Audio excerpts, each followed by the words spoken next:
hijomasiga qisib bo'ladigan kosmetik hijomamiz. U o'g'ri tanlamaydi. Masalan, boshqa narsa tanlamaydi. Hammaga qisib bo'ladi birdek. Kosmetik hijomamizda zararsiz, faqat endi kattalarga uje kerak emas.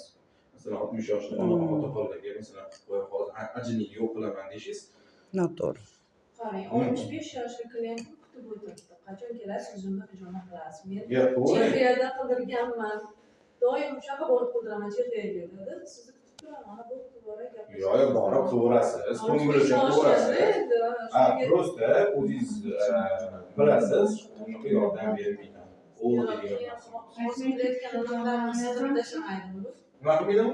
Olgan licheyalarini sindirib tarqatib olmaydi. Yo'q, yo'q.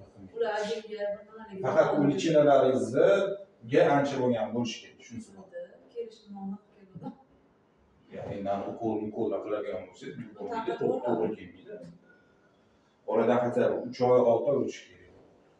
Ukollar qilgan, vitaminlar qilgan bo'lsangiz, chunki nimaga? Buni hozir o'zi asosan ikkinchi hijomani qilamiz, mana kosmetik hijomani qilamiz, ko'rasiz.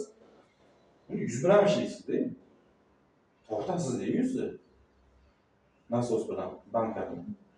Bu boshqacharoq. Ko'raychi. Hop, kosmetik hijoma.